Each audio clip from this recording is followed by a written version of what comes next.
Welcome everyone to our elevation call. What's important now? This is actually our second time to do this later time. It's 7:30 Central, 5:30 Pacific. And it's exciting to get our team together where we kind of span coast to coast. We should have at least one of our West Coast team on today. And then we also have Jenny in Florida. So we got the entire United States. And this call is 30 minutes. Well, on the East Coast, we got Marsha way over. Marsha's on the way upper eastern tip of Buffalo, New York. But this is 30 minutes of self-development as we really navigate the Zilis platform. And we develop a unique business that improves our health alongside with other positive outcomes. And I don't know if you guys saw this, but I posted a question to everybody on our Team Unlimited page. And so I've got really two questions for you guys to weigh in on tonight. And then we're going to kind of talk about that. But the first one is I wanted to know how you view what you're offering to other people through the Zilis platform. So when you think about why you do this as a business, why we develop the skills to do this as a business, what is your view of what your offering is to the world? What are you offering people? You want to answer that, Hal? No, what I was going to say is, like, if you were to go to a networking meeting, you would have a way of saying, here's what we offer. Here's what I offer to the world. What's your view about what you offer to the world? How do you say that succinctly? So again, what would you say? Anybody, and it doesn't have to be eloquent. Yeah, just give us some thoughts. We're trying to get a Lauren collection. Lynch says, I'm a fixer. I want to help fix their problems. Okay, there you go. There's Excellent. one. And who else has something to say? That quick and that brief is awesome. Well, Steve and I are in the health business, so that's my number one. My radar is always up, for helping people feel better. That's my number one radar. And then number two behind that, is helping people earn extra income also. But our first reach out is health. Awesome. Thank you, Jenny Todd. Anybody else besides fixing problems, helping people feel better, helping earn extra income? Well, ever since I had started, it was because I had cancer originally. And since that helped me get the appropriate sleep I needed, I wanted to help others that either weren't sleeping or get through whatever they have to get through. So that's always my first approach. But if they're interested financially, then I help them that way. Thank you, Deb. Keep going. Couple more. Susan Everett. Go ahead, Jenny. No, go on, Susan. So this is not my first approach, but I mean, my first things I say, but those things have been mentioned. But I try to talk about this meeting because of the personal development that we get from this meeting. Good. Personal development. That's we're getting a good collection here. Good collection. Jenny Todd was going to say something. Another thing that I just talked with someone this week, she's just new to the area and recently divorced. And I tell her about the sense of community that you get, and the wonderful people that you become friends with and, plug into this and you're just going to feel better. Don't be alone and sad, That's another wonderful thing about this business is a group of friends that we've got here. Beautiful. Thank you for that, Jenny. And I totally agree with that. And not one of you guys said, I'm here to sell stuff to people. I'm here to sell products. Nobody says that. Nobody says that. And yet many people say when we offer the opportunity, they go, oh, I'm no good at sales. Well, we just had 8 people talk about, and not sales wasn't one of them. Nobody said that they're here to sell things to anyone. But here's the second question, and I want you to think about this for just a moment. But how has learning, not just the product side of the wellness side, but how has learning the business model changed you? Or trying to do the business model, not just learning it, but trying to do it. How is trying to implement it? How has it changed you, especially those of you who have been around a while? whatever level of success you consider for yourself having had, how has it changed you as a person? Has it made you more grumpy? Has it has it made you more resilient? Has it made you more professional? What has it done for you in doing this? How has it impacted you? Well, I'll speak up again. My patience has grown, more than anything is just my patience, because I am so excited about these products. It's a wonderful business opportunity, but you just have to be patient, because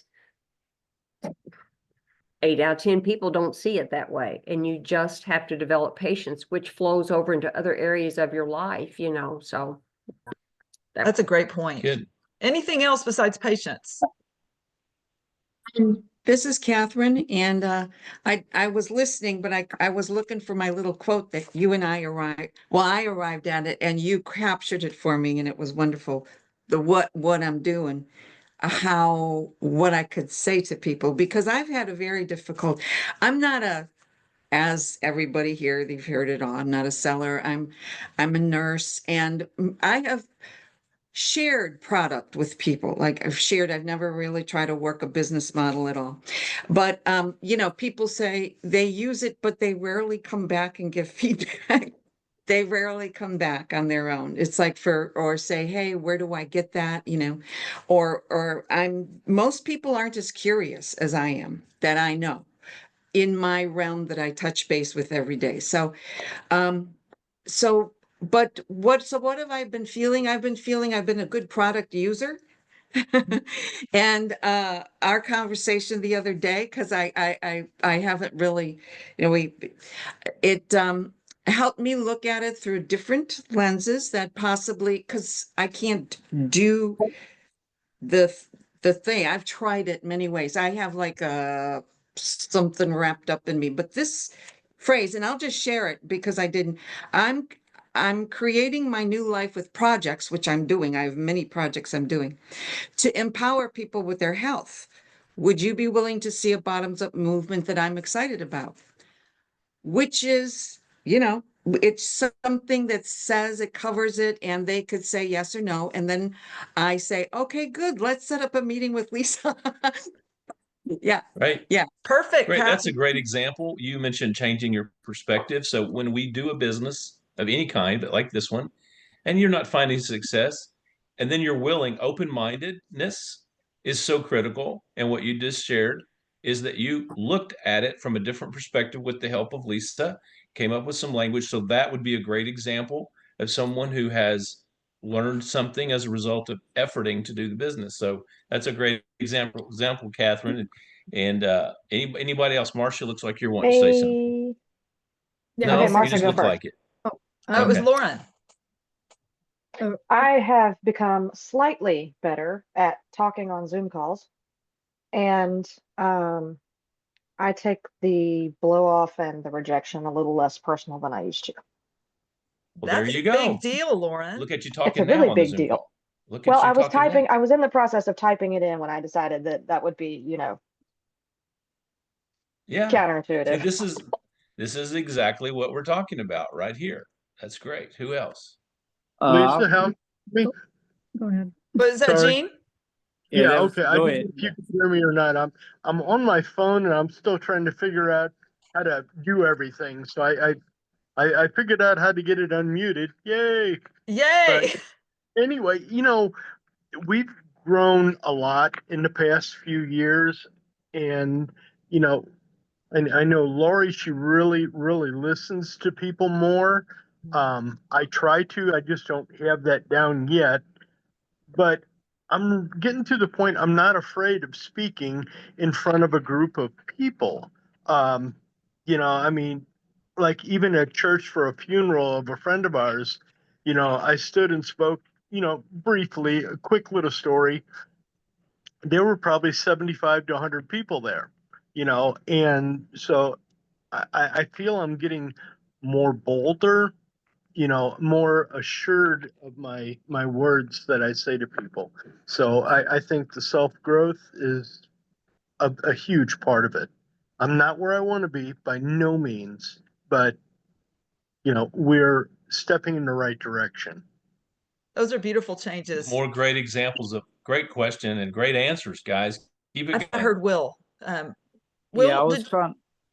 Yeah, I think I'm doing better because I mean, we know the endocannabinoid system, but what we find though is that some people, even in the medical field, they have no idea. And like someone said earlier, just you have to be patient and just kind of, I wouldn't say spoon feed, but I don't necessarily derogatory, but yes, you also have to spoon feed them. But I think the cream kind of helps because they notice that kind of rapidly. And I think sometimes that does introduce people to, at least they'll start thinking like, wow, help my pain or inflammation, pretty rapidly. Because if you try to tell them about the endocannabinoid system, CB1, CB2, all they kind of like give you a blank stare. very true.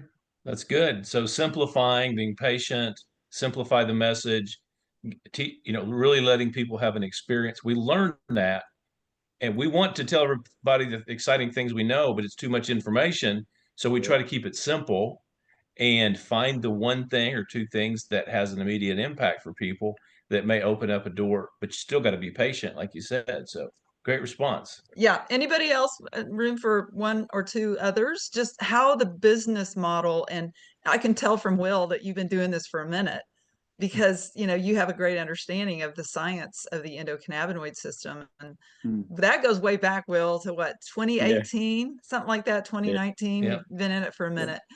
Anybody else want to share how this business model has changed you, just doing the business of Zilis? Marsha. I'd like to say that I think the development and the training has made me realize my value and my skill sets more, and that I think that increases confidence, as like other people have said, like standing in front of a group or saying to someone in passing. But I really think that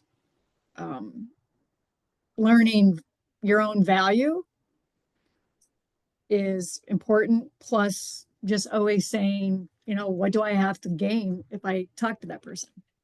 Not instead of like, what do I have to lose? It's like, what do I have to gain? And for me, it's been a lot of like just living without fear, like fear of trying something, fear of taking action, fear of someone, saying no, possibly. And a long time ago, I remember Louise said this, but he said something like, I just look at it like I have a giant cookie and I'm trying to give everybody a piece of my cookie. And if they don't want it, then I'll just like, okay, I'll just give your piece to somebody else. So that really lightened up that pressure of always performing and being perfect with everybody that you meet. So it's not about perfection. It's just about doing it. Amen, man. That's a great metaphor. So I know you're ready to move on. Well, do you but want to add something? no, what I want to add after this little segment is how proud I am of all of you who shared that piece tonight. I mean, your piece of what you shared about what it's done for you is a wonderful thing on our side of the screen. Because just like Marsha, who we've been working with a while, and there's been a lot of conversation spread out over years about the very thing that you talked about. Working in a business like this, you have to overcome fear of perception, fear of people's others' perspective of you, but mostly your perception of yourself. And to be consistent, persistent, and just hang in there and keep going at it. The growth, even from what you just said just now, just for example, and Lauren at the beginning, instead of typing it, she actually got on. Those are examples from the first person to the last of what I'm really proud of you guys, and this is why we're in the business in large part, to see this kind of development from each of you, and that's very rewarding for us. For me, our takeaway is each person's unique and different. The products are the same, the business model is the same, but every single one of us is a different person overcoming different things. And it's really beautiful for us to get to see that. And I wanted to give Linda Painter a minute. I think Linda had something to say. Linda, did you have something that you wanted to share as well? Yes, well, like what Marsha said about the word fear, because of the 2 years of being in this pandemic, everybody fell into this fearful mode of life, and lives were, no one was socializing anymore, and so what it did for me, it helped me step back out, because my circle of friends is very small to begin with. So it gave me an opportunity to meet new people, and I had something to share with them, something that meant very deeply to me, because it done wonderful things for me, and it was just such a bless. It just feels great to be a blessing to others this way. That's a great point, Linda, too. It's expanded our world in many ways. Just, I didn't know Will before Deb had introduced him to us and the team that she put together. I didn't know Lauren until I knew her mom, Cindy Alvarado, and I wouldn't have known Judy Baker if it wasn't for Susan Everett. And I have to kind of tell on myself a little bit. When I was introduced to this business model, I kind of thought I was all that. I was writing a column in my little paper. I was teaching fitness classes, but In Indiana. Long ago. Long And ago. you had cheetah print leotards. Hal Henson, we're not talking about cheetah Okay. print. But what I look back and I see the changes in myself, that I wanted instant success, because I had been successful in many things in life, and I didn't have to work that hard to have success. And I remember being so mad at the company, at the business model, and every single person that I talked to that didn't do what I wanted them to do. And so I look at now, over the years that I've been in the industry, it's wanting this business success so badly that it makes you want to cry over and over again, that I think that I hope that what it has done for me has made me kinder. And we've gone through a pandemic, we've gone through some really dark times together, and what I feel when I look at each screen is just intense love for every single person that we are, walking this journey with. And I read an article today, and I think it means even more to me today, because last April, I didn't know if Zilis was really going to be around. Like there was a lot of legal battles, and, just the future was uncertain. And I went back and I took a corporate job, working 60 to 80 hours a week, big commute. Many of you guys have heard that story, but I was in an environment that was not very loving and not very kind. It was very, very toxic and demanding. And I would have conversations with Luis and many of you guys, like Susan Everett, on the way to work, and Carlita on And the our way elevation calls. And then on these elevation calls, the kindness and the love is what brought me back to Zilis. It's the opportunity to create a world that was kinder than what I lived in corporate America. And I wanted to share just a reference for you guys, because I see Marsha. Okay, we'll come back to that. But there's a book called Kind, The Quiet Power of Kindness at Work. And they're talking about work settings, corporate settings, but it really does apply to us and what we're doing in this work. And it says high performing teams are built on trust and psychological safety. Kindness is one of the fastest ways to build this high performance environment. Trust allows people to take risks, admit mistakes, and remove micromanagement and other forms of due diligence. And they talk about, for all of us, telling hard truths and being more open to feedback and being felt, seen, heard, and part of a bigger picture. And kindness and empathy being strategic advantages for building a culture of psychological safety where work matters because the people matter. And when I think about Zilis, I think about Jenny Todd, and I think about Gene Workmeister, and I think about you guys and the kindness that you lead with. And then I think about the quote that it's not the financial wellness, it's not the money that we make, it's the people that we become on this journey. And I had received a comment from somebody that was asking me today, if I had like a job opportunity, and I said absolutely. And she goes, but I'm not a salesperson, because she knows what I do. And it really got me thinking about the kindness that we have observed and drawn more into ourselves as we have just become more patient. And it's not about really the success, it's about really the fruits of the spirit that we're developing together in this platform. And it really, really made me proud. And I told Hal when he came home that I also learned something growing up in the South, and kind of being overcoming being a people pleaser, just kind of part of my own self-development, is the difference between nice and kind.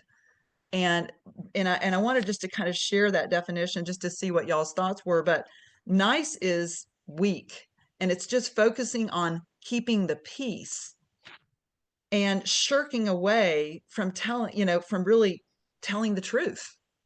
And instead of just telling people what they want to hear, which is kind of the culture of people pleasing that I have had to overcome. And so what true kindness is, kindness focuses on truth and grace, and it tells people what they need to hear for their own self-development.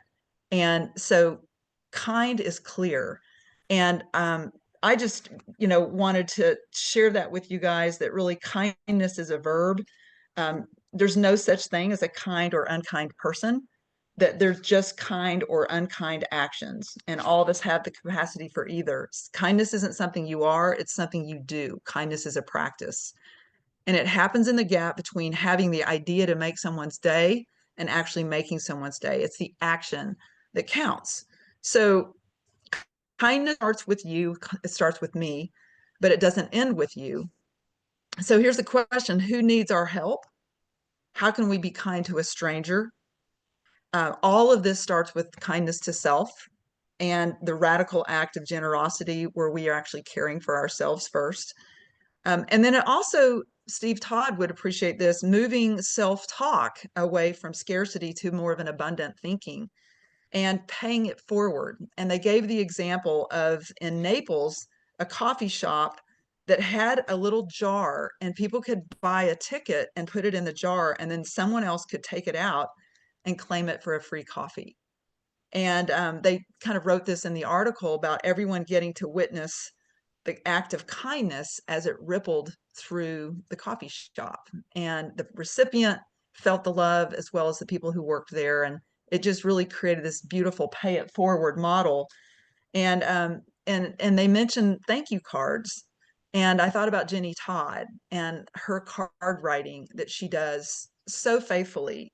Thank you cards and we love you cards. And then, we think about taking a few moments in a team meeting and asking everyone to say something positive about a specific person. And all of those are acts of kindness that I have seen in this team and been inspired by. And so just the question is, thinking about our own work, what's the equivalent of that jar at the coffee shop? Is it a blessing bonus? Is it something else that we can actually create through the Zilis platform? Yesterday, it was Luis drove 5 hours to be with one way to be with our team in Northwest Arkansas and just break bread with us.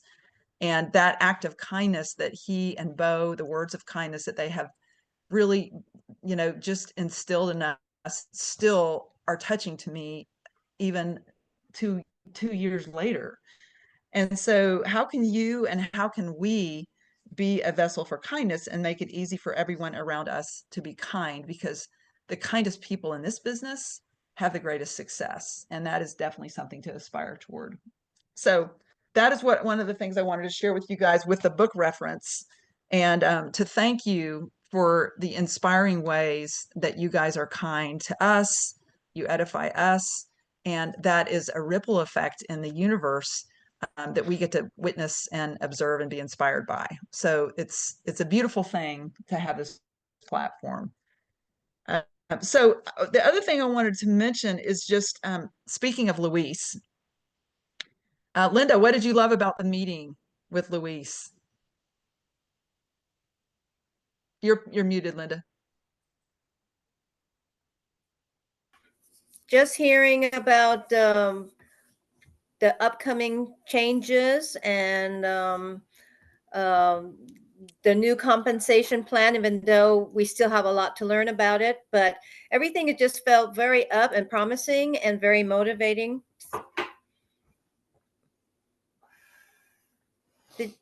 Did you hear me? Thank you. Thank you very much for that. Do you want to share some things about your takeaways from Luis? Well, one of the things we didn't realize till afterwards was that we had so many couples there, which was really neat. We don't often have that, but it wasn't everybody that were couples together. That was nice. I think what it felt like was family. It felt like a family together around the table. It was pretty casual, but it was very pointed conversations of encouragement. Gave a quick history. That's always nice. We did go around the table very quickly. I think everyone respected here that nobody talked that much. Even me, believe it or not, didn't talk that much. I mean, it's a shock if I don't talk too much. And everyone respected that and telling their little bit of story of what the products have done for them. There were a lot of good questions, and the questions were succinct and to the point. It was just, it felt no one dominated the whole thing. Luis is such a kind person. He really is, but also very insightful and encouraging. And, it just, I felt that. The fact that we were doing it, again, there's persistence and consistency. It's just, we've committed to do that locally, building in our backyard, which for us is an area of probably 40 miles around us, maybe 50, mostly about 40, to really build there and encourage and help you all where you are to do the same thing and to demonstrate that. So I left encouraged, inspired, and Yeah. and grateful. Carlita, I think you're on. I'm not sure if you're able to unmute, but any takeaways that you want to share from the meeting? Well, it's always wonderful to get to be around Luis because he's such a positive, happy, like you said, very kind, loving person. He always is encouraging to everybody and really listens, and that's appreciated by everyone, I think. And I'm like you. I feel like I get together with family when I get together with my Zilis people. Well, thank you for bringing all the beautiful display things, Carlita. You have an eye for being able to set up a beautiful display. So we appreciate you coming. And I wanted to share with you guys, just it was kind of almost like a Q&A with Luis.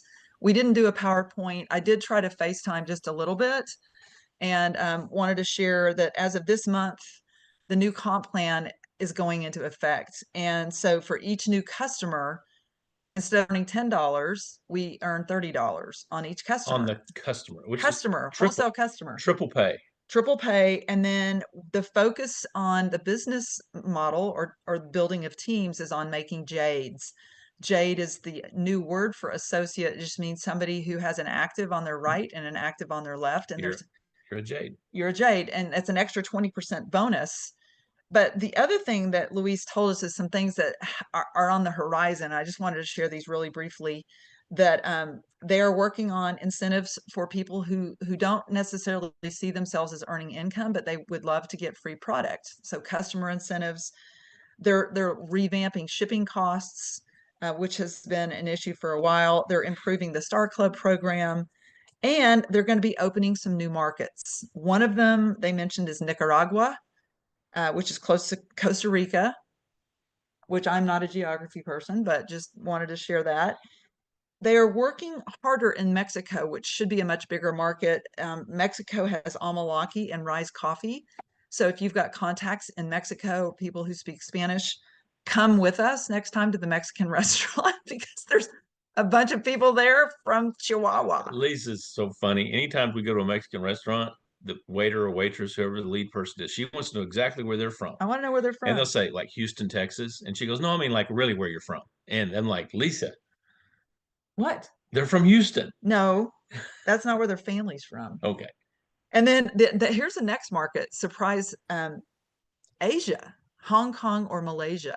they're down the looking road. down the It's road. it's So that's some Asian markets beginning to, we're finding our way there, legally and all those different things. So it's kind of cool, continuing to expand. and then also wanted to shout out to Brett Bainey, that is Linda's son, who brought several articles on Amalaki, and He's a they are nutrition. He's a he's a professional dietitian, dietitian. Yeah. and he had done some research on Amalaki. And if we have time, I might share just a few of the Linda and We got to get Brett on here to do it. I know we should ask Brett to Let's come on do. Let's Zoom ask him. and share that with us. Linda, do you think that Brett would do that? I All can do is ask. he's a pleaser. He'll do Okay, anything well, for you. I'm going to ask him to come on maybe our next Zoom and share a little Okay. bit of the study on Amalaki. But you guys will be blown away by the benefits of Amalaki. I mean, like, very, very impressive. And this is all published literature. So these are scientific studies. And so that was kind of an unintended consequence, really, of our meeting last night, is that Brett came and he brought some research articles on Amalaki. And so the other thing I wanted to just shout out is, and then we'll turn it over to you guys for Q&A.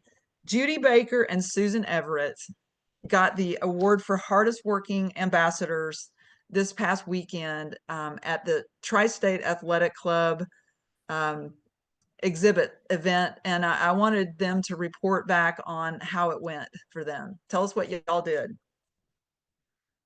Well, this is our third year of doing this, and I think that helped a little bit too, because a couple of people made comments about seeing us, knowing they'd seen us before. But we had a lot of good traffic. We just had a blast. Of course, Judy would say I had a blast because I was busy walking around talking to everybody at the place, and she had to man the table the whole time.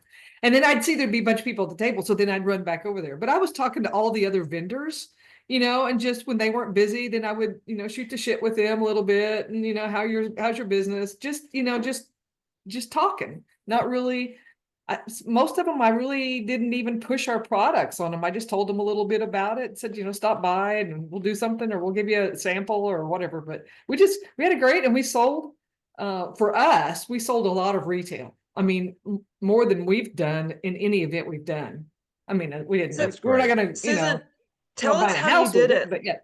Tell us what products you featured and how did you sell? Did you sell whole bags or did you break them down? No, let's say that's what you sold. It's not what you sold. It's what people bought, because we don't sell anything.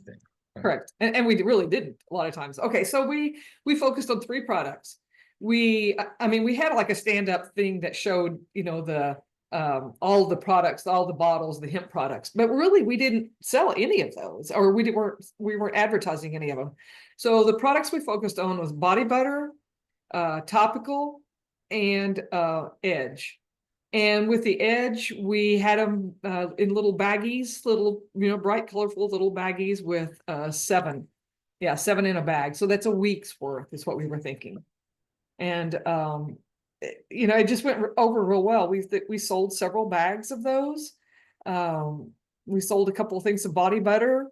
And then I did sell one person on Vibe because she heard something that we said all of a sudden piqued her interest. And then she started talking more started asking questions about the hemp products. And actually it was her friend that nudged her and said, hey, maybe that'll help your blood pressure, like that. And so then we started talking to her about, the hemp products. But I don't think I said the words endocannabinoid system the whole day. And for me, that is a huge accomplishment. Well, and so did you sell the 7 mil Vibe? Yes, I did. Okay.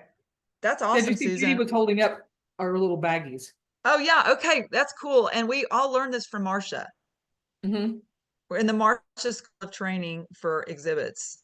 Yes, yep. That's awesome, Judy. That's beautiful. Looks like a school teacher might have put those together. Yeah, she had what she's pointing to is that she had a list of the benefits of Edge. And she just kind of typed them up neatly on a piece of paper and put those in there, because you lose a lot of stuff when you don't get the bag. You lose a lot of information. Yeah. But she didn't, I'm too anal. I would have put information about serving and ingredients and all that crap. She didn't, and she was very smart about it. She put all of the benefits in it, and I thought that was great. Nice job, Susan, how Judy. much did you sell those for? What do we sell those for, Judy? You're muted. $20. She's muted, but The week, I'll for read the her week lips for you. supply? Okay, It was $20 for 7 of them. okay. And so, Susan, did you just use the kind of minimum retail price divided by the number of sticks and then times 7 roughly? Yeah. Okay. That's I think what Marsha had done. Yeah, because with- I think we figured out they were about $3 each if you do Okay. the retail price. And then so what we gave them was and I think Judy told somebody that we'd sell them, what was it? 3 for $10 and then or 7 for 20. But really we just packaged them up as 7 for 20. That's great. That's awesome, guys. I mean, it's just really, really good work. And I mean, it's kind of an honor to be invited back the third time. So it shows Yeah. the consistency is really paying off. Well, and it helped. I'm a member there now too. And so there were some people that I recognized. So I was able to kind of open up with them a little bit easier and had follow-ups with them and that kind of stuff. But I also just listening to people talk. And that's one thing that I'm still got a lot to learn, but I'm way better than I used to be. But I have 2 people I'm going to talk to about the business side of things. And how did that come up? I was sitting here trying to remember, but it was just, somebody talking about being tired. Oh, one person was talking about being overworked and tired, and she worked too many days last week or something like that. I said, well, you ever interested in something different?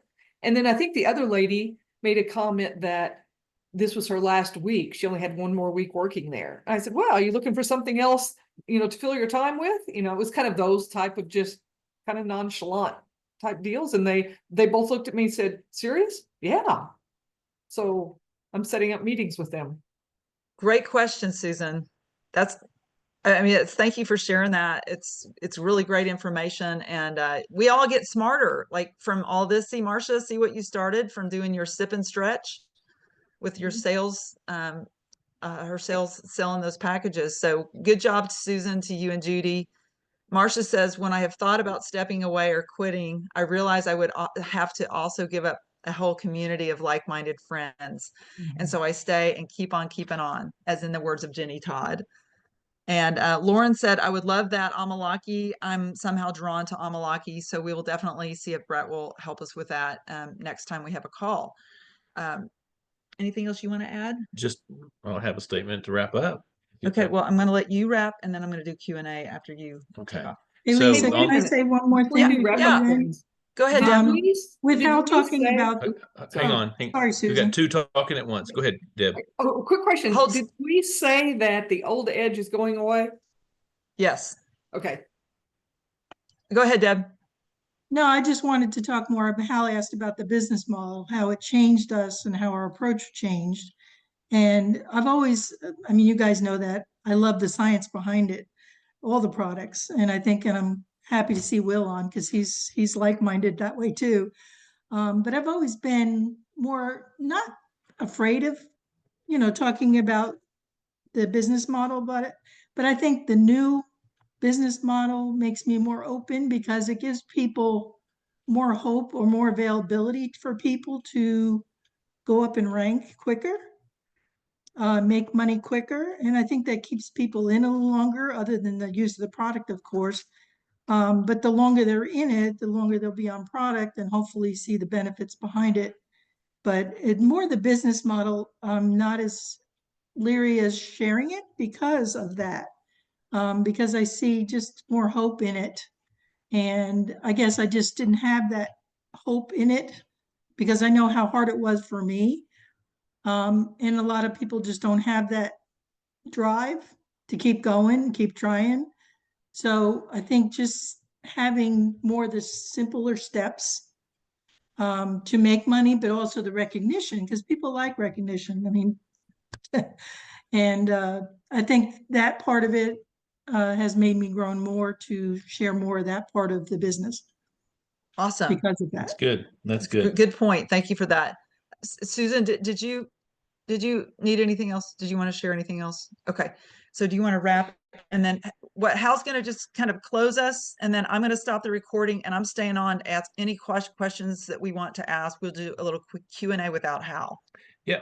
So but the kindness piece.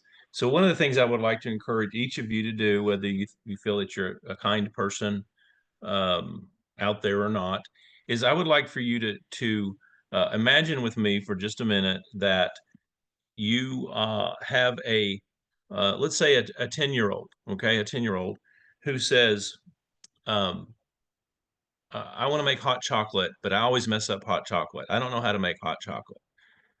How would you treat that 10-year-old? Would you say, you're right, you can't? Or would you find a kind way to speak to that 10-year-old on making hot chocolate? How would you talk to that 10-year-old who wants to make hot chocolate but says they can't? Do you want an All right. answer? Pardon? Do you want an answer, or is Yeah, it you can do it, hypothetical? Lauren, and then I'm going to come back. Okay, Mhm. my answer would be, okay, let's go to the kitchen and I will show you how to do hot chocolate correctly. Okay, great. That's great. And that's a wonderful answer. But at the same time, many of you, I have heard you say to me or to us, I can't. I can't be this, I can't do that. And so what I want to challenge you to do is to look at yourself as the 10-year-old trying to make hot chocolate and speak to yourself as though you were speaking to a 10-year-old making hot chocolate who wants to make hot chocolate. Would you like to know Because what my mama would don't say? agree with yourself that you can't. Find a way to speak to yourself kindly as a 10-year-old and find a way to show yourself that you can, just like Lauren said, show yourself that you can in some way and demonstrate that. But mostly, rather than saying, because literally when we say, I can't, it's like telling a 10-year-old they can't make hot chocolate. So it's just a thought. Be kind first to yourself. And that's one of the things, that's one of the points.